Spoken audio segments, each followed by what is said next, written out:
Well, let's just run it. Let's just see what happens. God, on camera. Not 10x developer level for sure. Wrong answer. There you go. Alright, so the output here is 1. What happened? Beats 5% of the C++ users. Hello everyone! Recently I was resolving a LeetCode problem live on camera using C++, and calling it a nightmare would be an understatement. So since I hate myself so much, today we're gonna do the same thing, but this time, we're gonna try to speedrun it.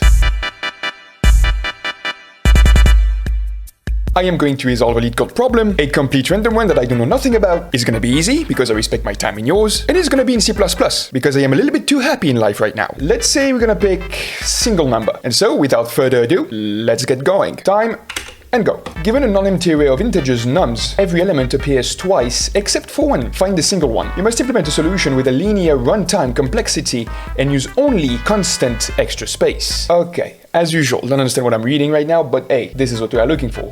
Seems easy enough. So this returns an int, so first of all, we're gonna return that, just so that it can run when we try to do something. What would be an easy way to do that? I guess we're gonna have an int that's called single, which is gonna be our output, and it's gonna be the first element of this array. And then we're going to go through this array using a good old for loop. We're gonna start it at 1, smaller than the size of this vector, and go ++ to navigate it. And let's make it easy. If single is actually equal to the current selected number, that means that this is not the one we are looking for. So I guess actually, if that's not the case, this should take the one that is after. But if we take the one that is after, this is not the one we want to read, do we? Okay. In that case, let's use a while loop. Oh, the problems are getting started. Someone said in the comments recently that LeetCode is not really about learning code, it's about learning algorithms. And the first reasoning is actually understanding what you need to do, which makes a lot of sense. Right now, do I understand what I'm doing? No. Literally my entire career right there. Not true. Yeah, so while that is always this, we do that. Makes sense. So now we rewrite this if statement. So if the single is equal to the one we are currently reading, right, double equal, can it appear only twice? Yes. So meaning that single doesn't become this one, it becomes the one that is after. That makes some sense to me. Let's actually zoom in a little bit, don't we, eh? There you go. Will not be a gigantic piece of code. I don't think so. Let's hope so. But if that's not the case, single is equal to this plus 1. And in that case, we do I plus plus. Okay. And here, I plus plus.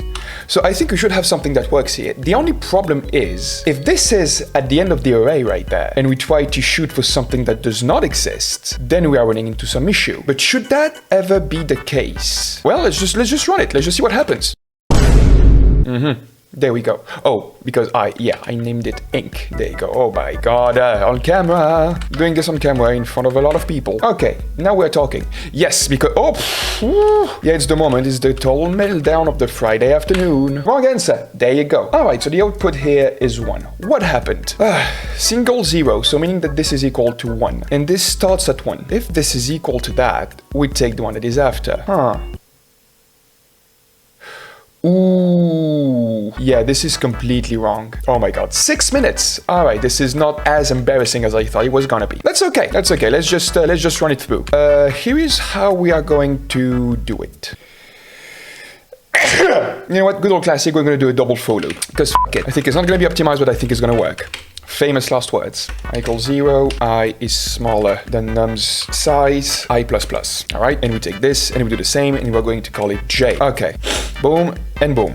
All right, and so this is going to be the comparator. I have the best variable names in the game. If you disagree, I cannot do shit for you. We're going to also have a boolean called found, which is at the origin false. All right, here we're going to verify if this exists. If we did not find a match, this is what we're going to do. Yeah, then we return the comparator. I think that's starting to make sense. Okay, it's also super hard to talk on camera while trying to focusing on this and with this clock that is like messing with my brain quite so much. Okay, if the comparator is equal to this right there, then found is true. But there is a nuance to that because we also want to not compare the exact same number because like we take this and then we put it below and then we compare. So if this is equals that and that it is not the same number, aka that I is not equal to J, all right, then we can say that this is found. And if it's not found, we just return it. How does that work? Wrong answer. Oh yeah, okay. Why would that be an issue though? What did I miss in there? What? We have the comparator. Let me try to see it out. Just to see what happens. 10 minutes. All right, this is 7 minutes more than what it should be. Okay, let's see. Do we have a problem with that? -1, -1, -1. Oh, sweet Jesus. Time. 11, 11, 33. Look at us. Beats 5% of the C++ users. Yeah, we can do a few things to make this better. That's for sure. But hey, we did it. But we are still here, so let's clean it up a little bit. We don't need that. This is going to be faster. Comparator can be called, well, we can call it C. That's for sure. Found can be F. And C does not change for the entire loop, and then we just recreate a new variable. So this can be a const, and this should be way better. Does a longer variable name takes longer for the code to execute? I would assume so, yes, because it just processes more characters. You know what, we're gonna try. Okay, so like, what if I run this now? Okay, so nothing changed essentially. Yeah, this for sure is not the best. We could have done a lot of things way better. I think, yeah, the problem is that even if you find it right away, we just continuously do the for loop, but we don't want that to happen. When that is true, we just would like to get out of this for loop. And I think a break works right there. Ah, hey, that's an improvement. It's not better, but it's an improvement. What else could we do?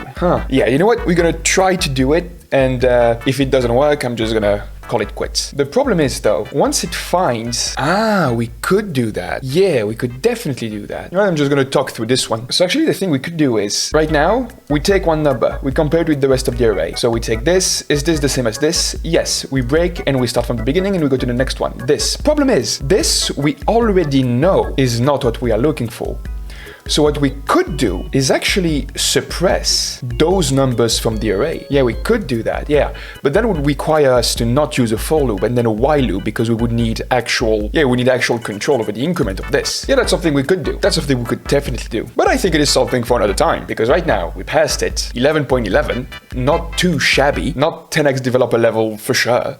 But hey, we got it. Let's go, dude. Feeling like less of a failure, which is always good. Always. Didn't throw too much on this one, which is always nice. Alright, so this is now your time to tell me what I could have done better in the comments down below. The Primogen, 10x developers and all of those people, it's time for you to shine in the comments. I still hope you enjoyed this video. Don't forget to like, subscribe, edge the YouTube algorithm. And apart from that, I see you all soon on the internet.